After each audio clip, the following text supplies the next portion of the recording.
ಇವತ್ತು ಚಿನಿಮಾ ಸ್ಕೂಲ್ನಲ್ಲಿ graduation day.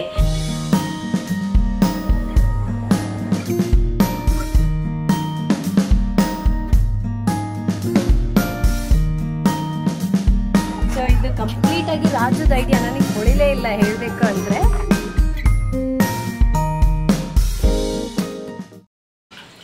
Hi friends, good morning. So ನಾನಿವತ್ತು ಬೆಳಗ್ಗೆಯಿಂದ ಬ್ಲಾಗ್ ಸ್ಟಾರ್ಟ್ ಮಾಡಿದ್ದೀನಿ. ಇವತ್ತು ಚಿನಿಮಾ ಸ್ಕೂಲ್ನಲ್ಲಿ ಗ್ರ್ಯಾಜುಯೇಷನ್ ಡೇ. ಸೊ ಅದಕ್ಕಾಗಿ ಬೆಳಗ್ಗೆನೇ ಅವಳನ್ನ ರೆಡಿ ಮಾಡಿಸಿದ್ದೀನಿ. ಇನ್ನು ಇವತ್ತಿನ ಬೆಳಗ್ಗಿನ ಬ್ರೇಕ್ಫಾಸ್ಟ್ ಬಂದುಬಿಟ್ಟು ಇಡ್ಲಿ ಸಾಂಬಾರು ಮಾಡಿದ್ದೀನಿ. ಸಾಂಬಾರು ಈಗ ಬೆಳಗ್ಗೆಗೆ ಮತ್ತು ಮಧ್ಯಾಹ್ನಕ್ಕೆ ಎರಡೂ ಹೊತ್ತಿಗೂ ಆಗಿಬಿಡುತ್ತೆ. ಯಾಕೆಂದರೆ ಹೊರಗಡೆ ಹೋಗಿರ್ತೀವಿ, ಬಂದಮೇಲೆ ಅಡುಗೆ ಮಾಡ್ಕೋಬೇಕು ಅಂದರೆ ಆಗೋದಿಲ್ಲ. ಅದಕ್ಕೆ ಎರಡೂ ಹೊತ್ತಿಗೆ ಆಗತ್ತೆ ಅಂತ ಹೇಳಿ ಬೆಳಗ್ಗೆನೇ ಸಾಂಬಾರು ಮಾಡಿದ್ದೀನಿ. ಇನ್ನು ಇಡ್ಲಿ ಕೂಡ ಮಾಡಿದ್ದೀನಿ, ಚಿನಿಮಾಗೆ ಹಾಕ್ಕೊಟ್ಟಿದ್ದೀನಿ. ಅವಳಿಗೆ ಇವತ್ತು ಯೂನಿಫಾರ್ಮ್ ಹಾಕ್ಕೊಂಬರಕ್ಕೆ ಹೇಳಿದ್ದಾರೆ, ಹಾಗಾಗಿ ಯೂನಿಫಾರ್ಮ್ ಹಾಕಿ ರೆಡಿ ಮಾಡಿದ್ದೀನಿ. ಅವಳು ಡ್ರೆಸ್ ಮೇಲೆ ಎಲ್ಲಿ ಬಿದ್ದುಬಿಡತ್ತೆ ಅಂಥೇಳಿ ಈ ಥರ ಬಗ್ಗಿ ತಿಂತಾಳೆ. ಅವಳ ಮೇಲೆ ನ್ಯಾಪ್ಕಿನ್ ಹಾಕಿದ್ರು ಅದ್ರ ಮೇಲೂ ಕೂಡ ಬೀಳತ್ತಲ್ಲ ಅಂಥೇಳಿ ಬಗ್ಗಿನೇ ತಿಂತಾಳೆ ಅವಳು. ಅದಕ್ಕಾಗಿ ಅವಳು ಬೇಬಿ ಚೇರ್ ಮೇಲೆ ಕೂರಿಸ್ಬಿಟ್ಟು ನಾನು ಊಟ ಮಾಡಿಸ್ತೀನಿ ಜಾಸ್ತಿ. ಇನ್ನು ರಾತ್ರಿನೇ ನಮಗೆ ಚಿಯಾ ಸೀಡ್ಸು ಮತ್ತು ನೀರು ಕಲ್ಸಕ್ಕರೆ ಹಾಕಿ ಇದನ್ನು ನೆನೆಸ್ಲಿಕ್ಕೆ ಇಟ್ಟಿರ್ತೀನಿ, ಫ್ರಿಜ್ಜಲ್ಲಿ ಎತ್ತಿಟ್ಟಿರ್ತೀನಿ. ಈಗ 1 ಅವರ್ ಆದಮೇಲೆ ಹೊರಗಡೆ ತೆಗೆದು ನೀರಲ್ಲಿ ಮಿಕ್ಸ್ ಮಾಡ್ಕೊತೀನಿ.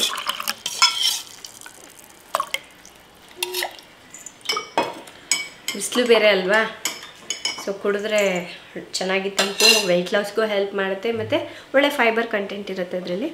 ನನಗೆ ರಾಜುಗೆ ಇಬ್ಬರಿಗೂ ಮಾಡಿಟ್ಕೊಳ್ತೀನಿ. ಇದನ್ನು ಕುಡಿದ್ಬಿಟ್ಟು ಒಂದು 1/2 ಅವರ್ ಆದಮೇಲೆ ತಿಂಡಿನ ತಿಂತೀವಿ. ಸೊ ನಮಗೂ ಕೂಡ ಇವತ್ತು ಮಿನಿ ಇಡ್ಲಿನೇ ಮಾಡಿಬಿಟ್ಟಿದ್ದೀನಿ. ಇದು ಪುಟ್ಟದು ಒಂದೊಂದೇ ಬಾಯಿಗೆ ಹಾಕ್ಕೊಂಬಿಟ್ರೆ ಆಯಿತು, ಚೆನ್ನಾಗಿರುತ್ತಲ್ಲ. ಇದ್ರ ಜೊತೆ ಕ್ಯಾರೆಟ್ ತುರಿದು ಹಾಕಿದ್ದೀನಿ, ಸ್ವಲ್ಪ ಒಗ್ಗರಣೆ ಕೂಡ ಹಾಕಿದ್ದೀನಿ. ಇಡ್ಲಿನ ಡೈರೆಕ್ಟಾಗಿ ತಿನ್ನಬಾರ್ದು, ಸ್ವಲ್ಪ ವೆಜಿಟೇಬಲ್ಸ್ ಎಲ್ಲ ಹಾಕ್ಕೋಬೇಕು. ಈಗ ಇವನನ್ನ ಸ್ಕೂಲಿಗೆ ರೆಡಿ ಮಾಡ್ತಾ ಇದ್ದೀನಿ. ಇವನನ್ನ ಕರ್ಕೊಂಡು ಹೋಗ್ಬೇಕಲ್ಲ, ಒಂದು 40 ಮಿನಿಟ್ಸ್ ಅಷ್ಟೇ. ಇನ್ನು ನಮ್ಮ ಧೀರು ಇದನ್ನಲ್ಲ, ಫಸ್ಟ್ ಟೈಮ್ ನಮ್ಮ ಬ್ಲಡ್ಡು ಬೋಲ್ ಬಿದ್ದಿದ್ದಾನೆ. ತುಂಬ ಖುಷಿ ಆಯಿತು, ತುಂಬ ಬೇಗನೆ ಬಿದ್ದಿದ್ದಾನೆ ಅವನು. ನನಗಂತೂ ಬೆಳಗ್ಗೆಯಿಂದ ಹಿಂಗೆ ಬೋರ್ಲು ಬೀಳ್ತಾನಲ್ಲ, ಎತ್ತಕ್ಕೋದು ಮತ್ತೆ ಬೋರ್ಲು ಬೀಳೋದು, ಮತ್ತೆ ಎತ್ತಕ್ಕೋದು ಮತ್ತೆ ಬೋರ್ಲು ಬೀಳೋದು, ಇದೇ ಕೆಲಸ ಆಗಿಬಿಟ್ಟಿದೆ ಒಂದು. ಹೆಂಗೆ ಬೋರ್ಲು ಬೀಳೋದು? ಅಲ್ಲಿ ತೋರಿಸು ಒಂದ್ಸಲ, ತೋರಿಸು ಹೆಂಗೆ ಎಷ್ಟು ಅವನಿಗೆ ಇಂಟ್ರೆಸ್ಟ್ ಬರಬೇಕು. ಎಲ್ಲೋ ಇದೆ ಗಮನ ಒಂದು. ಬೋರ್ಲು ಬಿದ್ದಾಗ ನೋಡ್ಕೊತಾ ಇರಬೇಕು, ಯಾಕೆಂದರೆ ಮೂಗು ಕೆಳಗಿಟ್ಟು ಅಂದರೆ ಮೂಗಿನಿಂದ ಉಸಿರಾಡ್ಬೇಕಲ್ವಾ, ಉಸಿರಾಡೋದೇ ಮರ್ತು ಬಿಡ್ತಾವೆ, ಕಷ್ಟ ಆಗ್ಬಿಡುತ್ತೆ. ಅದಕ್ಕೆ ಯಾರಾದರೂ ಒಬ್ರು ಇರ್ಬೇಕು ಹಿಂಗೆ.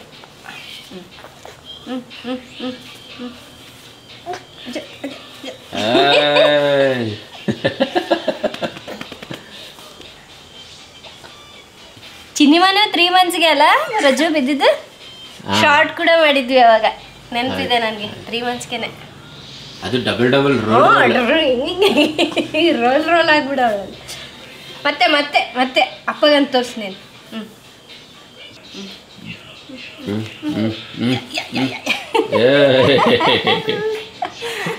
ಆಯ್ತಾಯ್ತು ಫ್ರೆಂಡ್ಸ್, ಈ ಏಜಿನ ಮಕ್ಕಳಿಗೆ ಅಂದರೆ 3 ಮಂತ್ಸ್ ಮಕ್ಕಳಿಗೆ ಡೈಜೆಷನ್ ಆಗದೆ ಇರೋವಂತಹದ್ದು, ಮತ್ತು ವಾಮಿಟ್ ಮಾಡ್ಕೊತಾ ಇರ್ತಾರೆ, ಪದೇ ಕಕ್ತಾ ಇರ್ತಾರೆ. ಕಾನ್ಸ್ಟಿಪೇಷನ್ ಅಂದರೆ ಮೋಷನ್ ಆಗದೆ ಇರೋದು, ಮೋಷನ್ ಮಾಡಬೇಕಾದ್ರೆ ತುಂಬ ಕಷ್ಟಪಡ್ತಾ ಇರ್ತಾರೆ ಮಕ್ಕಳು. ನನಗೆ ಕೆಲವೊಬ್ರು ಸಿಸ್ಟರ್ಸ್ ಕೇಳ್ತಾ ಇರ್ತಾರೆ ನಮ್ಮ ಮನೇಲಿ, ಅದು ಕುಡಿಸಿ ಇದು ಕುಡಿಸಿ ಅಂತ ಹೇಳ್ತಾ ಇರ್ತಾರೆ. ನೀವೇನು ಕುಡಿಸ್ತೀರಾ ನಿಮ್ಮ ಮಗುಗೆ ಈ ಥರ ಹೊಟ್ಟೆ ನೋವು ಬಂದರೆ ಅಂತ. ಅವ್ರವ್ರ ನಂಬಿಕೆ, ಅದು ಅವ್ರಿಗೆ ಬಿಟ್ಟಿದ್ದು. ಬಟ್ ನಾನೇನು ಮಾಡ್ತೀನಿ ಅಂದರೆ, ನಮಗೆ ಮಾರ್ಕೆಟ್ನಲ್ಲಿ ಈ ಥರ ಟಮ್ಮಿ ರೋಲನ್ ಅಂತ ಸಿಗುತ್ತೆ. ನಾನಿಲ್ಲಿ ಲವ್ಲ್ಯಾಪ್ ಅವರ ಈ ಆಯುರ್ವೇದಿಕ್ ಟಮ್ಮಿ ರೋಲನನ್ನು ಯೂಸ್ ಮಾಡ್ತಾ ಇದ್ದೀನಿ. ಇದನ್ನು ಇಂಗು, ಶುಂಠಿ ಮತ್ತು ಸೋಂಪನ್ನು ಬಳಸಿ ತಯಾರಿಸಿರ್ತಾರೆ. ಇದರಲ್ಲಿ ಪ್ಯಾರಾಬೆನ್ಸ್, ಟಾಕ್ಸಿನ್ಸ್ ಏನೂ ಇರೋದಿಲ್ಲ. ಇದು ಒಂದು ಆಯುರ್ವೇದಿಕ್ ಟಮ್ಮಿ ರೋಲನ್, ಬೇಬಿಗಂತೂ ಸೇಫ್ ಇದು. ಸೊ ಇದನ್ನು ಹೇಗೆ ಬಳಸೋದು ಅಂದರೆ ಏನಿಲ್ಲ, ಹೊಟ್ಟೆಯ ಭಾಗಕ್ಕೆ ಈ ರೀತಿ ಅಪ್ಲೈ ಮಾಡಬೇಕು. ಇದನ್ನು ಹೊಟ್ಟೆ ಮೇಲೆ ಈ ರೀತಿ ಹಚ್ಚಬೇಕು. ಈ ರೀತಿ ಮಾಡೋದ್ರಿಂದ ಕೋಲಿಕ್ ರಿಲೀಫ್ ಆಗುತ್ತೆ. ಅದ್ರ ಜೊತೆಗೆ ಡೈಜೆಷನ್ ಚೆನ್ನಾಗಾಗತ್ತೆ, ಕಾನ್ಸ್ಟಿಪೇಷನ್ನ ಸಮಸ್ಯೆ ಹೋಗುತ್ತೆ. ಮಕ್ಕಳು ಕೂಡ ಎಂಜಾಯ್ ಮಾಡ್ತಾರೆ ಈ ರೀತಿ ಹಚ್ಚೋದ್ರಿಂದ. ಹಾಗೆ ಇದನ್ನು ಪ್ರತಿ 2 ಗಂಟೆಗೆ ಒಂದ್ಸಲ, 3 ಗಂಟೆಗೆ ಒಂದ್ಸಲ ಹಚ್ಚಬೇಕು. ನನಗೆ ಕೇಳ್ತಿರ್ತಾರೆ ನಮ್ಮ ಮಕ್ಕಳು ತುಂಬಾ ಅಳ್ತಾ ಇರ್ತಾರೆ, ಏನು ಮಾಡಬೇಕು ಅನ್ನೋದೇ ಗೊತ್ತಾಗೋದಿಲ್ಲ ಕೆಲವೊಂದ್ಸಲ ಅಂತ. ಮಕ್ಕಳು ಅಳೋದಕ್ಕೆ ತುಂಬ ಕಾರಣಗಳಿರುತ್ತೆ. ಅದರಲ್ಲಿ ಇದು ಕೂಡ ಒಂದು ಕೊಲಿಕ್ ಆಗಿರಬಹುದು ಅಥವಾ ಅವರಿಗೆ ಹೊಟ್ಟೆ ನೋವು ಬರ್ತಾ ಇರ್ಬೋದು. ಸೊ ಈ ರೀತಿ ಟಮ್ಮಿ ರೋಲನ್ನು ಹಚ್ಚೋದ್ರಿಂದ ಹೊಟ್ಟೆ ನೋವು ಕಮ್ಮಿ ಆಗುತ್ತೆ, ಮಕ್ಕಳಿಗೂ ಕೂಡ ರಿಲೀಫ್ ಅಂತ ಅನಿಸುತ್ತೆ. ಸೊ ನಿಮಗೂ ಕೂಡ ಈ ಲವ್ಲಾಪ್ ಅವರ ಟಮ್ಮಿ ರೋಲನ್ ಬೇಕು ಅಂದರೆ ನಾನು ಕೆಳಗಡೆ ಡಿಸ್ಕ್ರಿಪ್ಷನಲ್ಲಿ ಲಿಂಕ್ ಕೊಟ್ಟಿರ್ತೀನಿ. ನಿಮಗೆ ಅಮೆಝಾನಲ್ಲಿ ಹಾಗೆ ಲವ್ಲಾಪ್ ಅವರ ವೆಬ್ಸೈಟ್ನಲ್ಲಿ ಕೂಡ ಸಿಗುತ್ತೆ. ಎಲ್ಲಿ ಬೇಕು ಅಂದರೆ ಅಲ್ಲಿ ಹೋಗಿ ತಗೋಬೋದು. ಇನ್ನು ಅದಾದಮೇಲೆ ಈಗ ಹೊರಟಿದ್ದೀವಿ ಸ್ಕೂಲ್ ಹತ್ರ. ನಮಗೆ 10 o'clock ಬರೋಕ್ಕೆ ಹೇಳಿದರು, ಅಂದರೆ ಪ್ಲೇ ಗ್ರೂಪ್ ಮಕ್ಕಳಿಗೆ 10 o'clock ಬರೋಕ್ಕೆ ಹೇಳಿದ್ದಾರೆ. ಕೆಲವರು ಕಾಮೆಂಟ್ ಮಾಡ್ತಾಯಿದ್ರು, ಚಿನಿಮಾನ ನೆಕ್ಸ್ಟ್ ಯಾವ ಸ್ಕೂಲಿಗೆ ಸೇರಿಸ್ತಾ ಇದ್ದೀರಾ ಅಂತ ಹೇಳಿಬಿಟ್ಟು. ಸೊ ಇಲ್ಲೇ play group nursery LKG UKG ಇರೋದ್ರಿಂದ ಸೊ ನೆಕ್ಸ್ಟ್ ಕೂಡ ಅವಳಿಗೆ ಇಲ್ಲೇ ಕಂಟಿನ್ಯೂ ಮಾಡೋಣ ಅಂದ್ಕೊಂಡಿದ್ದೀನಿ. ಸ್ಕೂಲು ಚೆನ್ನಾಗಿದೆ, ಟೀಚರ್ಸ್ ಎಲ್ಲ ಚೆನ್ನಾಗಿದ್ದಾರೆ, ಹಾಗಾಗಿ ಅವಳಿಗೆ ಮತ್ತೆ ಬೇರೆ ಕಡೆ ಹಾಕೋಕ್ಕೆ ನನಗೆಲ್ಲೂ ಇಷ್ಟ ಇಲ್ಲ. ಏನೋ ಪಾಪ ದೀರ್ಘ ನಿದ್ದೆ ಬೇರೆ ಬರ್ತಾಯಿತ್ತು, ಹಾಗಾಗಿ ಎತ್ಕೊಂಡು ಅಲ್ಲೇ ಮಲಗಿಸ್ಕೊಂಡಿದ್ದೆ. ಏನು ಒಂದು ½ an hour ಮುಗ್ದೋಗ್ಬಿಡತ್ತಲ್ಲ ಅಂಥೇಳಿ ನಾನು ಕೂಡ ಬಂದೆ. ಈಗ ಬರೀ ರಾಜು ಒಬ್ಬರನ್ನೇ ಕಳಿಸಿದ್ರೆ ಅಲ್ಲಿ ಎಲ್ಲರ ಪೇರೆಂಟ್ಸು ಬಂದಿರ್ತಾರೆ, ಮತ್ತು ಅಮ್ಮ ಯಾಕೆ ಬಂದಿಲ್ಲ ಅಂತೇಳಿ ಅವಳು ಫೀಲ್ ಆಗಿಬಿಡ್ತಾಳೆ ಅನ್ನೋದಕ್ಕೋಸ್ಕರ ನಾವಿಬ್ಬರೂ ಹೋಗ್ತೀವಿ. ಈ ಥರ ಅವಳು ಸ್ಕೂಲ್ ಫಂಕ್ಷನ್ಸ್ಗೆ ಏನಕ್ಕೆ ಆದ್ರೂ ಇಬ್ಬರು ಜೊತೆಯಾಗಿ ಹೋಗ್ತೀವಿ. ಈಗ ನೆಕ್ಸ್ಟ್ ನಮ್ಮ ಚಿನಿಮಾ ಬಂದ್ಲು ನೋಡಿ. ಇವಳು ಸ್ಕೂಲಲ್ಲಿ ಎಷ್ಟು ಸೈಲೆಂಟಾಗಿ ಇರ್ತಾಳಲ್ವ, ಮನೇಲಿ ಅಷ್ಟೇ ತರಲೆ ಇದ್ದಾಳೆ. ಮಕ್ಳ ಜೊತೆ ಸೇರ್ಕೊಂಡಾಗ ಕೂಡ ಚೆನ್ನಾಗಿ ತರಲೆ ಮಾಡ್ತಾಳಂತೆ.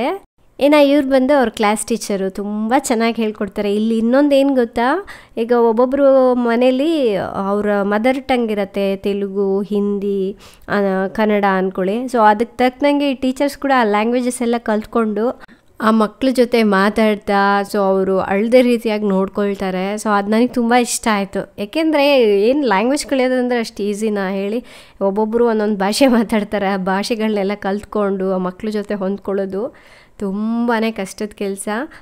ಇವರೆಲ್ಲರೂ ಪ್ಲೇ ಗ್ರೂಪ್ ಮಕ್ಕಳು. ಇವಳು ಪ್ಲೇ ಗ್ರೂಪ್ ಎಷ್ಟು ಬೇಗ ಮುಗೀತಾ ಅನಿಸ್ಬಿಡತ್ತೆ. Next ಚಿನಿಮಾ nursery. ಇಲ್ಲಿ ನೋಡಿದ್ರೆ ಇಷ್ಟೊಂದು ಗಲಾಟೆ ಇದೆ, ಚೆನ್ನಾಗಿ ಕ್ಲಾಪ್ಸ್ ಎಲ್ಲ ಮಾಡ್ತಾಯಿದ್ದಾರೆ. ಇವ್ನು ನೋಡಿ ಎಷ್ಟು ಚೆನ್ನಾಗಿ ನಿದ್ದೆ ಮಾಡ್ತಾಯಿದ್ದಾನೆ ಅಂತ. ಅವನಿಗೆ ನಿದ್ದೆ ಟೈಮಿಂಗ್ ಆಗಿಬಿಡ್ಬೇಕು. ಸೊ ಇನ್ನು ಪ್ಲೇ ಗ್ರೂಪ್ ಮಕ್ಕಳದು ಮುಗೀತು. ನಾವು ಚಿನಿಮಾನ ಈಗ ಕರ್ಕೊಂಡು ಮನೆಗೆ ಹೋಗಬೇಕು. ನಾವಿಬ್ಬರು ಬಂದಿರೋದು ನೋಡಿ ತುಂಬ ಖುಷಿಪಟ್ಲು ಅವಳು, ಏಕೆಂದರೆ ಯಾವಾಗಲೂ ಒಬ್ಬಳೇ ಬರ್ತಾಳಲ್ವಾ ಸ್ಕೂಲ್ಗೆ. ಒಳಗಡೆ ನಾವು ಇರೋದು ನೋಡಿ ಖುಷಿ ಆಯಿತು. ಇದು ಮುಗಿದ ಮೇಲೆ ಚಿನಿಮಾಗೆ ಇನ್ನೂ ಹಾಲಿಡೇಸ್ ಕೊಟ್ಟಿಲ್ಲ, ಸಮ್ಮರ್ ಹಾಲಿಡೇಸು. ಇನ್ನೂ ಒಂದು 4 days ಸ್ಕೂಲ್ ಇದೆ. ಇದಾದಮೇಲೆ ಸ್ಕೂಲಿಗೆ ಕಳಿಸ್ಬೇಕು ಅವಳಿಗೆ. ನಮ್ಮನ್ನು ಕಳಿಸ್ಕೊಟ್ಬಿಟ್ಟು ನೆಕ್ಸ್ಟು ನರ್ಸರಿ ಮಕ್ಕಳದು ಇದೇ ಥರ ಮಾಡಿ ಕಳಿಸ್ತಾರೆ. ಎಲ್ಲ ಮಕ್ಕಳ ತಂದೆ ತಾಯಿಯಂದಿರು ಬಂದಿದ್ದರು. ಎಲ್ಲರನ್ನ ನೋಡಿ ತುಂಬ ಖುಷಿ ಆಯಿತು. ಸೊ ಈ ಥರ ಅವಾಗವಾಗ ಬರ್ತಾ ಇರಬೇಕು ಪೇರೆಂಟ್ಸ್ ಮೀಟಿಂಗಿಗೆ ಅಥವಾ ಸ್ಕೂಲ್ ಫಂಕ್ಷನ್ಗಳಿಗೆ, ಚೆನ್ನಾಗಿರುತ್ತೆ. ಸೊ ಇನ್ನು ಮುಗೀತು, ನಾಳೆ ರಜೆ ಇದೆ, ನಾಡಿದ್ದಿಂದ ಮತ್ತೆ ಸ್ಕೂಲಿಗೆ ಬರಬೇಕು ಅಂತ ಹೇಳಿದ್ರು. ಇನ್ನು ಚಿನಿಮಾನ ಕರ್ಕೊಂಡು ನಾವೀಗ ಮನೆಗೆ ಹೊರಟಿದ್ದೀವಿ. ಸ್ವಲ್ಪ ಹೋಗ್ತಾನೆ ಹಣ್ಣು ತರಕಾರಿಗಳೆಲ್ಲ ತೊಗೊಳ್ಬೇಕು, ಅದು ಕೂಡ ಜೊತೆಗೆ ನನಗೆ ಶಾಪಿಂಗ್ ಆಗಿಬಿಡತ್ತೆ. ಚಿನಿಮಾ ಇವತ್ತೇ ಸ್ಕೂಲ್ ಲಾಸ್ಟ್ ಅಂದ್ಕೊಂಡು ಖುಷಿ ಆಗಿಬಿಟ್ಟಿದ್ದಾಳೆ. ನಾಳೆಯಿಂದ ನನಗೆ ಹಾಲಿಡೇಸ್ ಎಂಜಾಯ್ ಮಾಡ್ಬೋದು, TV ನೋಡ್ಬೋದು ಅಂತ ಹೇಳ್ತಿದ್ದಾಳೆ ಅವಳು. ಫ್ರೆಂಡ್ಸ್, ಇನ್ನು ನಮ್ಮ ಹೊಸ ಮನೆ ಬಂತು. ಈಗ ಬಿಸಿಲಲ್ವಾ, ಹೊರಗಡೆ ಯಾರೂ ಜಾಸ್ತಿ ಕಾಣಿಸೋದೇ ಇಲ್ಲ. ಈವ್ನಿಂಗ್ ಟೈಮು, ಮಾರ್ನಿಂಗ್ ಟೈಮ್ ಅಷ್ಟೇ ಇರ್ತಾರೆ. ಮನೆ ಕೆಲಸ ಎಲ್ಲ ಎಲ್ಲಿವರೆಗೂ ಬಂತು ಅಂತ ಕೇಳ್ತಾ ಇದ್ರಿ ನೀವು ಕೂಡ. ನೋಡಿ, ಈ ಪ್ಯಾಚ್ ವರ್ಕ್ ಎಲ್ಲ ಮಾಡಿದ್ದಾರೆ ಅಂತೆ. 1-2 days ಮುಗಿಸ್ಬಿಟ್ಟಿದ್ದಾರೆ. ಈ ವೈರ್ ಕನೆಕ್ಷನ್ಗೆ ಅಂತ ಹೇಳಿ ಅಲ್ಲಿ ಇಲ್ಲಿ ಎಲ್ಲ ಹೋಲ್ಸ್ ಮಾಡಿದ್ರಲ್ವ, TV ಯೂನಿಟ್ಗೆ ಮತ್ತು ಫ್ರಿಜ್ಗಳಿಗೆ, ಇಲ್ಲಿ ಲೈಟಿಂಗ್ಸ್ಗೆ ಅಂತ ಹೇಳಿ ಆ ಪ್ಯಾಚ್ ವರ್ಕ್ ಎಲ್ಲ ಕಂಪ್ಲೀಟಾಗಿ ಮುಗಿಸಿದ್ದಾರೆ. ಸೊ ಇನ್ನು ಪೇಂಟಿಂಗ್ ಸ್ಟಾರ್ಟ್ ಮಾಡ್ಬೋದು ಅಂದ್ಕೊಳ್ತೀನಿ ನಾಳೆ ಅಥವಾ ನಾಡಿದ್ದು. ಡೋರ್ಸು, ವಿಂಡೋಸ್ ಕೂಡ ಹಾಕಿದ್ದಾರೆ, ಬಟ್ ಇನ್ನು ಇದಕ್ಕೆ ಗ್ಲಾಸ್ಗಳೇನೂ ಹಾಕಿಲ್ಲ. ವಿಂಡೋಸ್ಗೆ ಗ್ಲಾಸ್ ಬರುತ್ತಲ್ವ, ಸೊ ಇದೆಲ್ಲ ಲಾಸ್ಟಿಗೆ ಮಾಡೋಣ. ಸೊ ಇಲ್ಲಿ ಬೇರೆ ಕೆಲಸ ಮಾಡೋ ಟೈಮ್ನಲ್ಲೇ ಅದು ಕೂಡ ಡ್ಯಾಮೇಜ್ ಆಗಿಬಿಟ್ರೆ ಕಷ್ಟ ಅಲ್ವಾ, ಹಾಗಾಗಿ ಲಾಸ್ಟ್ಗೆ ಹಾಕ್ತೀವಿ ಅಂತ ಹೇಳಿದ್ರು. ಇನ್ನು ನಾವು ಕೂಡ ಹೇಳಿದ್ದೀವಿ ವಾಲ್ ಪುಟ್ಟಿ ಸ್ಟಾರ್ಟ್ ಮಾಡಿಬಿಡಿ ಅಂತ ಹೇಳಿಬಿಟ್ಟು, ಅದಾದಮೇಲೆ ಪೇಂಟಿಂಗ್ ಮಾಡ್ತಾರೆ. ಸೊ ವಾಲ್ ಪುಟ್ಟಿ ಮಾಡಲಿಕ್ಕೆ ಸುಮಾರು ಒಂದು 2-3 days ಅಂತೂ ಬೇಕೇ ಬೇಕಾಗತ್ತೆ ಎಲ್ಲ ರೂಮ್ಗಳಿಗೆ ಮಾಡಲಿಕ್ಕೆ. ಅಷ್ಟರಲ್ಲಿ ಒಂದು ಕಡೆ ಇಂಟೀರಿಯರ್ ಕೆಲಸ ಇದೆ ಅಲ್ವಾ, ಅದು ಕೂಡ ನಡೀತಾ ಇದೆ. ಅದೆಲ್ಲ ಹೇಳಿದ್ದೀವಿ. ಇಂಟೀರಿಯರ್ ಅಲ್ಲಿಂದನೇ ಮಾಡ್ಕೊಂಡು ಬಂದು ಫ್ಯಾಕ್ಟ್ರಿಯಲ್ಲಿ ಇಲ್ಲಿ ಬಂದು ಜಸ್ಟ್ ಫಿಕ್ಸ್ ಮಾಡ್ತಾರಂತೆ, ಎಲ್ಲ ರೆಡಿ ಮಾಡ್ಕೊಂಡು ಬರ್ತಾರಂತೆ. ಸೊ ಅವರು ಮೆಜರ್ಮೆಂಟ್ ಎಲ್ಲ ತೊಗೊಂಡೋಗಿ ಆ ವರ್ಕ್ ಕೂಡ ಸ್ಟಾರ್ಟ್ ಮಾಡಿದ್ದೀವಿ ಅಂತ ಹೇಳಿದ್ರು. ಪಾಪು ಚಿನಿಮಾ ಇಬ್ಬರು ಮಲ್ಕೊಂಡಿದ್ರು, ಹಾಗಾಗಿ ಇಬ್ಬರನ್ನ ಮನೇಲಿ ಬಿಟ್ಟು ನಾನು ರಾಜು ಬಂದಿದ್ದೀವಿ ನೋಡ್ಕೊಂಡು ಹೋಗೋಕ್ಕೆ ಅಂತ. ಆಂಟಿ ನೋಡ್ಕೊತಾ ಇದ್ದಾರೆ ಪಾಪುನ, ಚಿನಿಮಾನ. ನಮಗಂತೂ ಈ ಕೆಲಸಗಳೆಲ್ಲ ಯಾವಾಗ ಮುಗಿಯತ್ತಪ್ಪ ಅನಿಸ್ಬಿಟ್ಟಿದೆ. ಸೊ ಇನ್ನು ಮೆಟ್ಲಿಗೆ ಇದ್ರ ರೈಲಿಂಗ್ಸ್ ಬರುತ್ತಲ್ವ, ಸೊ ಅದು ಕೂಡ ಹಾಕಿದ್ದಾರೆ, ಸ್ವಲ್ಪ ಹಾಕಿದ್ದಾರೆ. ಇನ್ನು ಮೇಲ್ಗಡೆ ಕೆಲವೊಂದು ವೆಯ್ಟ್ ಇರೋದೆಲ್ಲ ಎತ್ತಿಡಬೇಕಲ್ವ, ಆ ಟೈಮ್ನಲ್ಲಿ ಅದೆಲ್ಲ ಡ್ಯಾಮೇಜ್ ಆಗಿಬಿಡುತ್ತೆ ಅಂತ ಹೇಳಿ ಮೇಲ್ಗಡೆ ಇನ್ನೂ ಹಾಕಿಲ್ಲ. ಬಟ್ ಮಟೀರಿಯಲ್ ಎಲ್ಲ ತಂದಿಟ್ಟಿದ್ದಾರೆ. ಸೊ ಇದು ಲಾಂಜ್ ಏರಿಯಾ, ಪಕ್ಕದಲ್ಲೇ ಒಂದು ಪುಟ್ಟ ಬಾಲ್ಕನಿ ಇದೆ ಅಲ್ವಾ, ಅದು ಇದು. ಫ್ರೆಂಡ್ಸ್, ನಾವು ಇದು ಚಿಕ್ಕ ಬಾಲ್ಕನಿ ಅಲ್ವಾ, ನನಗೆ ಸಪ್ರೇಟಾಗಿ ಈ ಥರ ಬೇಕು ಅಂತಲೇ ನಾನು ಕಸ್ಟಮೈಸ್ ಮಾಡಿಸಿದೆ. ಈ ಥರ ಏನು ಫಸ್ಟು ಪೋಲ್ ಹಾಕ್ಬಿಟ್ಟು ಗ್ಲಾಸ್ ಹಾಕ್ತಾರಲ್ವ, ಆ ಥರ ಮಾಡ್ಸೋಣ ಅಂದ್ಕೊಂಡ್ವಿ. ಬಟ್ ಎರಡೂ ಕಡೆನೂ ಸೇಮ್ ಆಯಿತು ಅಂದರೆ ಚೆನ್ನಾಗಿರಲ್ಲ ಅಂತ ಹೇಳಿಬಿಟ್ಟು ಒಂದು ಸೈಡ್ ಮಾತ್ರ ಈ ಥರ ಸ್ವಲ್ಪ ದಪ್ಪ ದಪ್ಪ ಪೈಪ್ಸ್ ಹಾಕ್ಸ್ಬಿಟ್ಟು ಮಾಡಿಸಿದ್ವಿ, ಸ್ವಲ್ಪ ಬೇರೆ ಲುಕ್ ಇರಲಿ ಅಂತ. ಚೆನ್ನಾಗಿದೆ. ಇನ್ನು ಇದು ಬಂದುಬಿಟ್ಟು ಆಫೀಸು. ಸೊ ಅದಕ್ಕೂ ಕೂಡ ಡೋರ್ಸ್ ಎಲ್ಲ ಫಿಕ್ಸ್ ಮಾಡಿದ್ದಾರೆ ಆಲ್ರೆಡಿ. ಪಕ್ಕದಲ್ಲಿ ಇದು ಮಾಸ್ಟರ್ ಬೆಡ್ರೂಮು. ಈಗ ರೂಮೆಲ್ಲ ಖಾಲಿ ಖಾಲಿ ಇರೋದ್ರಿಂದ ಅಷ್ಟಾಗಿ ಕ್ಲಿಯರಾಗಿ ಗೊತ್ತಾಗೋದಿಲ್ಲ. ನೋಡಿ, ಇಲ್ಲಿ ಕೂಡ ಪ್ಯಾಚ್ ವರ್ಕ್ ಎಲ್ಲ ಮುಗಿಸಿದ್ದಾರೆ, ಸಿಸ್ಟಮ್ಗಳು ಇಡಲಿಕ್ಕೆ ಅಂತ ಹೇಳಿ. ಪವರ್ ಕನೆಕ್ಷನ್ ಬೇಕಲ್ವಾ, ಹಾಗಾಗಿ ಇದೆಲ್ಲ ಹೋಲ್ಸ್ ಮಾಡಿಸಿದ್ವಿ, ಅದೆಲ್ಲ ಪ್ಯಾಚ್ ವರ್ಕ್ ಮುಗಿಸಿದ್ದಾರೆ. ಇನ್ನು ಆಫೀಸ್ ಒಳಗಡೆಯಿಂದ ಬಂದರೆ ಇದು ಒಂದು ದೊಡ್ಡ ಬಾಲ್ಕನಿ. ಆ್ಯಂಡ್ ಇನ್ನು ಈ ಬಾಲ್ಕನಿ ಸ್ವಲ್ಪ ದೊಡ್ಡದಿದೆ, ಚೆನ್ನಾಗಿದೆ, ಅಗಲ ಜಾಗ ಎಲ್ಲ. ಸೊ ಅದಕ್ಕಾಗಿ ಇಲ್ಲಿ ಮಾತ್ರ ಈ ಥರ ದೊಡ್ಡ ದೊಡ್ಡ ಪೋಲ್ಸ್ ಹಾಕಿಬಿಟ್ಟು ಗ್ಲಾಸ್ ಹಾಕ್ಸೋಣ ಅಂತ ಹೇಳಿ ಅಂದ್ಕೊಂಡಿದ್ದೀವಿ. ಸೊ ಹಾಗಾಗಿ ಎರಡೂ ಕಡೆನೂ ಸೇಮ್ ಇರಬಾರ್ದು, ಸ್ವಲ್ಪ ಡಿಫ್ರೆಂಟ್ ಇರಲಿ ಅಂತ ಹೇಳ್ಬಿಟ್ಟು ಈ ಥರ ಹೋದ್ವಿ. ಇಲ್ಲಿ ಒಂದು ಸ್ವಿಂಗ್ ಹಾಕೋಣ ಅಂತ, ಸ್ವಿಂಗಿಗೆ ರೆಡಿ ಮಾಡಿದ್ದಾರೆ. ಎಲ್ಲ ಕೆಲಸ ಮುಗಿದ್ಮೇಲೆ ಆಮೇಲೆ ನೋಡೋಣ, ಸ್ವಿಂಗ್ ಹಾಕಿದ್ರು ಚೆನ್ನಾಗಿರುತ್ತೆ ಅಲ್ಲ. ಇನ್ನು ಇದು ಟೆರೆಸ್ ಮೇಲೆ ಹೋಗಲಿಕ್ಕೆ ಇಲ್ಲಿ ಕೂಡ ಐರನ್ ಡೋರ್ನ ಫಿಕ್ಸ್ ಮಾಡಿಸಿದ್ದೀವಿ, ಜೊತೆಗೆ ವುಡ್ ಡೋರ್ ಕೂಡ ಹಾಕ್ತೀವಿ. ಇನ್ನು ನಮ್ಮ ಮನೆಯಲ್ಲಿ ವರ್ಕೌಟ್ಸ್ ಇಕ್ವಿಪ್ಮೆಂಟ್ಸ್ ಎಲ್ಲ ಜಾಸ್ತಿ ಇದೆ ಅಲ್ವಾ, ಥ್ರೆಡ್ ಮಿಲ್ ಅಂತೆ, ರಾಜುದು ವರ್ಕೌಟ್ಸ್ದೆಲ್ಲ ಐಟಮ್ಸ್ ಎಲ್ಲ ಇದೆ. ಅದೆಲ್ಲ ಇಡಲಿಕ್ಕೆ ನಮಗೆ ಜೊತೆಗೆ ವರ್ಕೌಟ್ಸ್ ಮಾಡಲಿಕ್ಕೆ ಒಂದು ರೂಮ್ ಬೇಕಾಗಿತ್ತು. ಆ ರೂಮ್ನ ನಾವು ಟೆರೆಸ್ ಮೇಲೆ ಪ್ಲ್ಯಾನ್ ಮಾಡೋಣ ಅಂದ್ಕೊಂಡಿದ್ದೀವಿ. ನಾವೇನು ಅಂದ್ಕೊಂಡ್ವಿ ಅಂದರೆ ಗೋಡೆ ಕಟ್ಬಿಟ್ಟು RCC ಹಾಕೋ ಬದಲು ಈ ಥರ ಐರನ್ ರಾಡ್ಸಿಂದ ಎಲ್ಲ ಕಡೆನೂ ಫಿಕ್ಸ್ ಮಾಡಿಬಿಟ್ಟು, ಆಲ್ರೆಡಿ ಒಂದು ಗೋಡೆ ಇದೆ ಅಲ್ವಾ ಆ ಸೈಡು, ಸೊ ಅದಕ್ಕೇ ಈ ಥರ ಐರನ್ ರಾಡ್ಸ್ ಎಲ್ಲ ಹಾಕಿ ಇದನ್ನೇ ಫಿಕ್ಸ್ ಮಾಡಿ.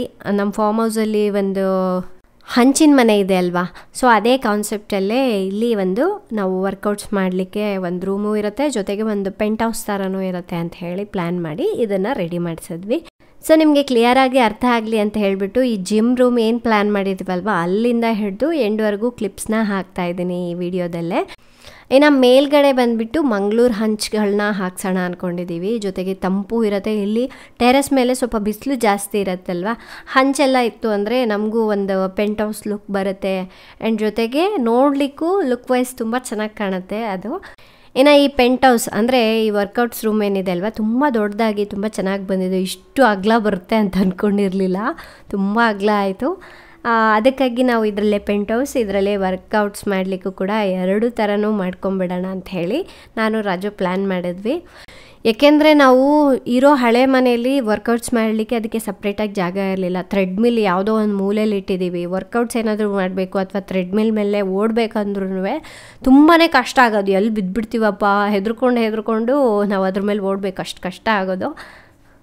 ನಾವು ಆಲ್ರೆಡಿ ಒಂದು 2 ಮನೇಲಿ ಇದ್ವಲ್ವಾ ರೆಂಟ್ಗೆ, ಲೀಸ್ಗೆ, ಅದು ಎಕ್ಸ್ಪೀರಿಯೆನ್ಸ್ ಚೆನ್ನಾಗಿ ಆಗಿಬಿಟ್ಟಿತ್ತು ನನಗೆ, ರಾಜುಗೆ. ಆ ಎಕ್ಸ್ಪೀರಿಯೆನ್ಸ್ ಮೇಲೇ ನಮಗೆ ಈ ಐಡಿಯಾ ಬಂದಿದ್ದು, ವರ್ಕೌಟ್ಸ್ಗೆ ಸಪ್ರೇಟಾಗಿ ಎಲ್ಲದು ವರ್ಕೌಟ್ಸ್ ವಸ್ತುಗಳು ಇಟ್ಕೊಳ್ಳಿಕ್ಕೆ, ನಮಗೆ ವರ್ಕೌಟ್ಸ್ ಮಾಡಲಿಕ್ಕೆ ಚೆನ್ನಾಗಿ ಒಂದು ಜಾಗ ಇರಬೇಕು ಅಂತ. ಸೊ ಇವಾಗ ನೀವೇನೆಲ್ಲ ನೋಡ್ತಾ ಇದ್ದೀರಲ್ವ, ಇದಿಷ್ಟು ಮೊನ್ನೆವರೆಗೂ ಮಾಡಿರುವಂತಹ ಕೆಲಸ. ಅದಾದಮೇಲೆ ನಾವು ಬರಲಿಲ್ಲ, ಸ್ವಲ್ಪ ಎಲ್ಲ ಮಟೀರಿಯಲ್ ಎಲ್ಲ ತಂದ್ಕೊಂಡು ನಾವು ಕೆಲಸ ಸ್ಟಾರ್ಟ್ ಮಾಡ್ತೀವಿ ಅಂತ ಹೇಳಿದ್ರು. ಸರಿ ಅಂತ ಹೇಳಿ ಸುಮ್ಮನಾಗಿದ್ವಿ. ಒಂದು 3 ಡೇಸ್ ಆದಮೇಲೆ ಮತ್ತೆ ಇವತ್ತು ನಾವು ಬಂದಿದ್ದೀವಿ. ನೋಡೋಣ ಈಗ. ಇದು ನಮ್ಮ ಜಿಮ್ ರೂಮ್ ಅಂತಲೂ ಹೇಳ್ಬೋದು, ಹಾಗೆ ಪೆಂಟ್ ಹೌಸ್ ಅಂತಲೂ ಕೂಡ ಹೇಳ್ಬೋದು. ಸೊ ನಾನು ಏನು ಹಿಂಗೆ ಅಂದ್ಕೊಂಡಿರ್ತೀವಿ ಇದು ಮಾಡಿಸ್ಬೇಕು ಅಂತ, ಸೊ ಅದು ನಮಗೆ ಗೊತ್ತಿಲ್ಲದೇ ಪ್ಲ್ಯಾನ್ ಸಕ್ಸಸ್ ಆಗಿಬಿಟ್ಟಿರುತ್ತೆ. ನೋಡಿ, ಈ ಕಡೆ ಇದಿಷ್ಟು ಜಿಮ್ಗೆ ಯೂಸ್ ಮಾಡ್ಕೊಳ್ಳೋಣ ಅಂತ, ಇಲ್ಲಿಂದ ಇದಿಷ್ಟು ಇಲ್ಲಿ ಮಿರರ್ ಬರುತ್ತೆ, ದೊಡ್ಡದು ಮಿರರ್ ಬರುತ್ತೆ. ಸೊ ಮಿರರ್ ಇದ್ದರೆ ನಮಗೂ ಸ್ವಲ್ಪ ಮೋಟಿವೇಶನ್ ಬರುತ್ತೆ. ಹೆಂಗೆ ಅಂದರೆ ನಮ್ಮ ಬಾಡಿ ನೋಡಿಕೊಂಡು ನಾವು ವರ್ಕೌಟ್ಸ್ ಮಾಡಿದಾಗ ಅಯ್ಯೋ ಇನ್ನೂ ವೆಯ್ಟ್ಲೆಸ್ ಆಗಿಲ್ಲಲ್ಲ, ಇನ್ನೂ ಸ್ವಲ್ಪ ಮಾಡಬೇಕಲ್ಲ ಅನ್ನೋದು ಒಂದು ಇಂಟ್ರೆಸ್ಟ್ ಬರುತ್ತೆ. ಹಾಗಾಗಿ ಅದೊಂದೇ ಅಲ್ಲ, ಎವ್ರಿ ಮಸಲ್ ಬಿಲ್ಡ್ ಮಾಡಬೇಕಲ್ಲ, ಆ ಮಸಲ್ ಚೆನ್ನಾಗಿ ನೋಡ್ಕೋಬೇಕು. ಹೆಚ್ಚು ಕಡಿಮೆ ಆದರೂ ಅದರಲ್ಲಿ ನೋಡಿಕೊಂಡು ಕರೆಕ್ಟಾಗಿ ಮಾಡ್ಬೋದು. ಆಮೇಲೆ ವರ್ಕೌಟ್ ಎಲ್ಲ ಮಾಡ್ತೀವಲ್ವಾ ಕರೆಕ್ಟ್ ಪೊಸಿಷನ್ ಇರಬೇಕು. ಅದು ಇಂಪಾರ್ಟೆಂಟ್. ಅದೆಲ್ಲ ಹಂಗೆ ಮಾಡಿಬಿಟ್ರೆ ಹೆಚ್ಚು ಕಡಿಮೆ ಮಾಡಿದ್ರೆ ಬಾಡಿ ಪೈನ್ಸ್ ಬರುತ್ತೆ. ಸೊ ಅದೆಲ್ಲ ನೋಡ್ಕೊಳಕ್ಕೆ ಕೋಚ್ ಆದ್ರೂ ಇರಬೇಕು, ಇಲ್ಲಾಂದ್ರೆ ಮಿರರ್ ಆದ್ರೂ ಇರಬೇಕು. ಅದನ್ನ ನೋಡಿ ಕಲಿತೀವಿ ನಾವು. ಸೊ ನಾವು ನನ್ನ ಕಾಲೇಜ್ ಡೇಸ್ನಲ್ಲಿ ನಾನು ಡ್ಯಾನ್ಸ್ ಕ್ಲಾಸಿಗೆ ಹೋಗ್ತಿದ್ದೆ. ಅವಾಗ ಹಿಂಗ್ ಮಿರರ್ ಹಾಕಿದ್ರು. ಅದನ್ನಲ್ಲಿ ನೋಡ್ಬಿಟ್ಟು ನಾವೇನ್ ಮಿಸ್ಟೇಕ್ ಮಾಡ್ತಾ ಇದ್ವಿ ಅನ್ನೋದು ಗೊತ್ತಾಗ್ತಾ ಇತ್ತು. ಇವಾಗ ನೀನು ಹೇಳಿದ್ಮೇಲೆ ನನ್ಗೆ ಅದ ರಿಯಲೈಸ್ ಆಯ್ತು. ಸೊ ಇದಿಷ್ಟಕ್ಕೆ ಮಿರರ್ ಹಾಕೋಣ ಅಂತ ಅನ್ಕೊಂಡಿದ್ದೀವಿ. ತುಂಬಾ ದೊಡ್ಡದಾಯ್ತು ರಜು ರೂಮ್. ತುಂಬಾ ಸಾಕು, ನಮ್ಗೆ ಆರಾಮಾಗುತ್ತೆ. ಇಲ್ಲಿ ಒಂದು ಚಿಕ್ಕದು ಕಾಟ್ ಹಾಕೋಣ ಅಂತ ಅನ್ಕೊಂಡಿದ್ದೀನಿ. ಇನ್ ಕೇಸ್ ಏನಾದ್ರು ಜಾಸ್ತಿ ಜನ ಗೆಸ್ಟ್ ಏನಾದ್ರು ಬಂದ್ರು ಅವ್ರನ್ನ ಇಲ್ಲಿ ಮೇಲೆ ಮಲಗಲಿಕ್ಕೆ ಚೆನ್ನಾಗಿರುತ್ತೆ. ಸೊ ಈ ಕಡೆ ಒಂದು ಕಾಟ್ ಹಾಕ್ಬಿಟ್ಟು ಅಲ್ಲಿ ವಿಂಡೋಸ್ ಇದೆ ಅಲ್ಲ, ಅದು ಓಪನಬಲ್ ಇಡೋಣ ಕ್ಲೋಸ್ಡ್ ಇಟ್ಬಿಡೋಣ? ಓಪನ್ ಅಂದ್ರೆ ಹೆಂಗೆ? ಗ್ಲಾಸ್ ಹಾಕ್ಬೋದು. ಗ್ಲಾಸ್ ಹಾಕ್ತಿವಿ, ಬಟ್ ಅದು ಓಪನ್ ಮಾಡೋಕ್ ಬೇಕಾ? ಬೇಡ. ಓಪನ್ ಮಾಡ್ಲಿಲ್ಲ ಅಂದ್ರೆ ಆ ಕಡೆ ಕ್ಲೀನ್ ಮಾಡೋದು ಕಷ್ಟ ಆಗತ್ತಲ್ವಾ? ಯಾರು ಹತ್ತಿ ಬರೋಷ್ಟು ಆಗಲ್ಲ. ಓಪನ್ ಇಟ್ರೇನು ಚೆನ್ನಾಗಿ, ಹತ್ತಿ ಬರಕ್ಕಂತೂ ಆಗಲ್ಲ. ಅಲ್ಲ, ಅದು ಸೇಫ್ಟಿ ಎಲ್ಲ ಮಾಡ್ತಾರ. ವಿಂಡೋ ಗ್ಲಾಸ್ ಆ ಕಡೆ ಒರೆಸ್ಕೊಳಕ ಅದೇ ಸ್ಲೈಡ್ ಏನಾದ್ರು ಮಾಡ್ಬೇಕು, ಇಲ್ಲ ಅಂದ್ರೆ ಕ್ಲೀನ್ ಮಾಡ್ಕೊಳಕ್ ತುಂಬಾ ಕಷ್ಟ. ಸ್ಲೈಡ್ ಇರ್ಲಿ, ತುಂಬಾ ಧೂಳು ಬರುತ್ತೆ. ಇಲ್ಲೆಲ್ಲ ಓಪನ್ ಸ್ಪೇಸ್ ಇದೆಲ್ಲ, ಸನ್ಸೆಟ್ ನೋಡಿ ಎಷ್ಟು ಚೆನ್ನಾಗಿದೆ. ನಮಗೆ ಸ್ಟೇ ಮಾಡ್ಬೇಕಂತ ಅನ್ಸುತ್ತಲ್ಲ ರಜು? ಇಲ್ಲಿ ಚೆನ್ನಾಗಿದೆ. ಆ್ಯಂಡ್ ಇನ್ನೊಂದು ಏನು ಗೊತ್ತಾ, ನಮ್ಮ ಫಾರ್ಮ್ ಹೌಸಲ್ಲಿ ನಾವು ಹಂಚಿನ ಮನೆ ಕಟ್ಟಿದ್ವಲ್ವಾ, ಸೊ ಅದೇ ಕಾನ್ಸೆಪ್ಟಲ್ಲೇ ಇಲ್ಲಿ ಕೂಡ ಮಾಡೋಣ ಅಂತ ಹೇಳಿ ಪ್ಲ್ಯಾನ್ ಮಾಡಿದ್ವಿ. ಮೇಲೆಲ್ಲ ಹಂಚು ಹಾಕ್ಲಿಕ್ಕೆ ಅಂತ ಹೇಳಿ ಐರನ್ನಿಂದ ಚೆನ್ನಾಗಿ ಎಲ್ಲ ವೆಲ್ಡಿಂಗ್ ಮಾಡಿಸಿದ್ದೀವಿ. ಇಲ್ಲಿ 2 ಸೈಡ್, ಅಲ್ಲಿ 1 ಸೈಡ್ ಇತ್ತಲ್ಲ, ಇಲ್ಲಿ ಒಳಗಡೆ ಬೇರೆ ಮತ್ತೆ ಹೊರಗಡೆ ಬೇರೆ. ಇದು ಮಂಗಳೂರು ಹಂಚು ಅಂತ ಹೇಳ್ತಾರೆ ನೋಡಿ, ಫುಲ್ ಡಿಸೈನ್ ಆಗಿರುತ್ತೆ. ಸೊ ಅದನ್ನ ಹಾಕ್ಸೋಣ ಅಂತ ಅನ್ಕೊಂಡಿದೀವಿ. ಅಲ್ಲಿ ಯಾರು ಲೇಡೀಸ್ ಎಲ್ಲ ಡ್ಯಾನ್ಸ್ ಮಾಡ್ತಾ ಇದಾರೆ. ಕಿಟಿ ಪಾರ್ಟಿ ಇರ್ಬೇಕು. ಏನೋ ಪ್ರಾಕ್ಟೀಸ್ ಮಾಡ್ತಾ ಇದಾರೆ. ಆ್ಯಂಡ್ ಈಗ ನಾವು ಬಟ್ಟೆ ಎಲ್ಲ ವಾಶ್ ಮಾಡಲಿಕ್ಕೆ ಈ ಕಡೆ ಹೋಗ್ಬಿಟ್ಟು ಅಲ್ಲಿ ಹಿಂದ್ಗಡೆ ಜಾಗ ಇದೆ, ಇಲ್ಲಿ ವಾಷಿಂಗ್ ಮಿಷಿನ್ ಇಟ್ಕೊಳ್ಳೋಣ ಅಂತ ಅನ್ಕೊಂಡಿದ್ದೀನಿ. ಕೆಳಗಡೆ ಬೇಡ ಅಂತ, ಮೇಲ್ಗಡೆನೇ ಇದ್ರೆ ಹಿಂಗೆ ವಾಶ್ ಮಾಡಿಬಿಟ್ಟು ಇಲ್ಲೇ ಒಣಗ್ಲಿಕ್ಕೆ ಹಾಕ್ಬೋದು. ಕೆಳಗಡೆ ಆದರೆ ಕೆಳಗಡೆ ವಾಶ್ ಮಾಡಿಬಿಟ್ಟು ಮೇಲ್ಗಡೆ ತಂದು ಒಣಗಿಸ್ಬೇಕು, ಡಬಲ್ ಕೆಲಸ ಆಗುತ್ತೆ. ಹಾಗಾಗಿ ಇಲ್ಲಿ ಬಟ್ಟೆ ಒಣಗಿಸ್ಲಿಕ್ಕೆ ಇದು ಕೂಡ ಹಾಕ್ಬಿಟ್ಟಿದ್ದೀವಿ. ಇದನ್ನ ಮತ್ತೆ ತೆಗಿಸ್ಬೇಕೇನ? ಇಲ್ಲಿ ಸೋಲಾರ್ದು ಏನಾದ್ರು ಹಾಕಿಸ್ಬೇಕು ಅಂತ. ಫ್ರೆಂಡ್ಸ್, ನಿಮ್ಗೆ ಹೇಳಿಲ್ಲಲ್ಲ ನಾವು, ಈಗ ನಮಗೆ ಪವರ್ ಹಗಲೆಲ್ಲ ಹೋಗ್ತಾ ಇರತ್ತೆ. ಈಗ ನಾವು ಆಫೀಸ್ ಮನೇಲಿ ಮಾಡ್ಕೊಂಡ್ವಿ ಅಂದರೆ ಅಷ್ಟಾಗಿ UPS ಮೇಲೆ ಜಾಸ್ತಿ ಹೊತ್ತು ಓಡಲ್ಲ. ಹಾಗಾಗಿ ಏನು ಮಾಡೋಣ ಅಂದ್ಕೊಂಡ್ವಿ, ಸೋಲಾರ್ ಹಾಕ್ಸೋಣ ಅಂತ ಅಂದ್ಕೊಂಡಿದ್ದೀವಿ. ಕರೆಂಟ್ ಹಗಲೆಲ್ಲ ಹೋಗ್ತಾ ಇದ್ರೆ ಅವರು ಎಂಪ್ಲಾಯೀಸು ಸುಮ್ಮನೆ ಕುತ್ಕೋಬೇಕಾಗತ್ತೆ. ಹಾಗಾಗಿ ತುಂಬ ಟೈಮ್ ವೇಸ್ಟ್ ಆಗುತ್ತೆ ಅಂತ ಥಿಂಕ್ ಮಾಡಿದ್ವಿ. ಅದು ಅಲ್ಲದೆ ಈಗ ಸಬ್ಸಿಡಿ ಕೊಡ್ತಾ ಇದ್ದಾರೆ ಎಲ್ಲರಿಗೂ. ಅದೊಂದು ಒಳ್ಳೆ ಟೈಮಿಗೆ ಸಿಕ್ತು ಅಂತ ಇದು ಮಾಡಿಸ್ಬಿಡೋಣ, ಸೋಲಾರ್ ಹಾಕ್ಸ್ಬಿಡೋಣ ಅಂತ. ಸೋಲಾರಲ್ಲೇ ಸ್ವಲ್ಪ ಡಿಫ್ರೆಂಟ್ ಆಗಿ ರಾಜು ಪ್ಲಾನ್ ಮಾಡಿದ್ದಾರೆ. ನೋಡೋಣ ಅದು ಸಕ್ಸಸ್ ಆಗುತ್ತಾ ಇಲ್ಲೋ ಗೊತ್ತಿಲ್ಲ. ಹೌದು, ಫಸ್ಟ್ ಏನು ಇದು ರೂಮ್ ಇದೆ ಅಲ್ಲ, ರೂಮ್ ಮೇಲ್ಗಡೆ ಪ್ಯಾನಲ್ಸ್ ಹಾಕ್ತಾರಂತ ಅವರು. ಅದ್ರ ಮೇಲೆ ಸುಮ್ಮನೆ ಅದೇನು ಗೋಪುರ ತರ ಆಗ್ಬಿಡುತ್ತೆ. ಅದ್ರ ಬದಲಾಗಿ ಇಲ್ಲಿ ಏನಾದ್ರು ಮಾಡ್ಬೇಕು. ಸೊ ಇದು ಕಂಪ್ಲೀಟ್ ಆಗಿ ರಾಜುದ ಐಡಿಯಾ, ನನಗೆ ಹೊಳಿಲೇ ಇಲ್ಲ ಹೇಳ್ಬೇಕು ಅಂದ್ರೆ. ಅವರು ಪ್ಲಾನ್ ಮಾಡಿದ್ದಾರೆ, ಎಲ್ಲ ಡಿಸ್ಕಸ್ ಮಾಡ್ತಿದ್ದಾರೆ. ಕೇಳ್ಬೇಕು, ಕನ್ಫರ್ಮ್ ಆಗಿಲ್ಲ. ಅದೇ ಚೆನ್ನಾಗ್ ಆಯ್ತು ಅಂದ್ರೆ ಬಾ, ನಿಜವಾಗ್ಲೂ ಸಾಕಾಗ್ಬಿಡತ್ತೆ. ಮೇಲ್ಗಡೆ ಏನೇನ್ ಬೇಕೋ ಎಲ್ಲ ಸಿಗುತ್ತೆ ನಮ್ಗೆ. ಸೊ ಅದೇ ಕನ್ಫರ್ಮ್ ಆದ್ಮೇಲೆ ನಿಮಗೆ ಹೇಳ್ತೀನಿ ಹೆಂಗ್ ಪ್ಲಾನ್ ಮಾಡಿದ್ದಾರೆ ಅಂತ. ಸಖತ್ತಾಗಿದೆ ಪ್ಲಾನ್ ಮಾತ್ರ. ತೋರಿಸ್ತೀನಿ ಆಮೇಲೆ ಎಲ್ಲ ರೆಡಿ ಆದ್ಮೇಲೆ. ಸೊ ಇಲ್ಲಿ ಸೋಲಾರ್ ಪ್ಯಾನಲ್ಸ್ ಎಲ್ಲ ಹಾಕ್ಸೋಣ ಅಂತ ಹೇಳ್ಬಿಟ್ಟು, ಇನ್ನು ಅದಿಷ್ಟೇ ನನಗೆ ಗಿಡಗಳು ಹಾಕೊಳಕ್ಕೆ ಜಾಗ ಇರೋದು. ಇಲ್ಲಿ ಸ್ವಲ್ಪ ಜಾಗ ಇದೆ ಸಾಕು. ಕೆಳಗಡೆ ಬಾಲ್ಕನಿ ಬೇರೆ ಇದೆಲ್ವಾ, ಅಲ್ಲಲ್ಲಿ ಸ್ವಲ್ಪ ಗಿಡಗಳು ಹಾಕ್ಕೊಂಡ್ರೆ ಚೆನ್ನಾಗಿರುತ್ತೆ. ಸೊ ಇದಿಷ್ಟು ನಮ್ಮ ಪ್ಲಾನ್ ಮಾಡಿದ್ದೀವಿ. ಇವತ್ತು ಜಿಮ್ ರೂಮ್ ರೆಡಿ ಆಗಿದೆ, ನೋಡ್ಕೊಂಡು ಬನ್ನಿ ಅಂತ ಹೇಳಿದ್ರು. ಮುಗೀತು, ಇದೆಲ್ಲ ಕ್ಯೂರಿಂಗ್ ಆಯ್ತು ಅಂದ್ರೆ ಪೇಂಟ್ ಸ್ಟಾರ್ಟ್ ಮಾಡಿಬಿಡ್ತಾರ. ಇನ್ನೊಂದು ಮಂತಲ್ಲಿ ರೆಡಿ ಆಗತ್ತೆ. ತುಂಬ ಜನರು ಬೇಗ ಮುಗಿಸಿ ವೆಯ್ಟ್ ಮಾಡ್ತಾ ಇದ್ವಿ ಕಂಪ್ಲೀಟ್ ಆಗಿ ಮನೆ ನೋಡಬೇಕು ಅಂತ ಹೇಳ್ತಾ ಇದ್ರಿ. ನಿಮ್ಗಿಂತ ಮುಂಚೆ ನಾನು ವೆಯ್ಟ್ ಮಾಡ್ತಾ ಇದ್ದೀನಿ, ರೆಡಿ ಆದರೆ ಸಾಕಪ್ಪ ಅಂತ. ಬರೋದು ಹೋಗೋಣ. ಕೇರ್ಫುಲ್. ಹಬ್ಬ ಮನೆ ನೋಡಿಕೊಂಡು ಈಗ ಮನೆಗೆ ಹೊರಟಿದ್ದೀವಿ ನಾವು.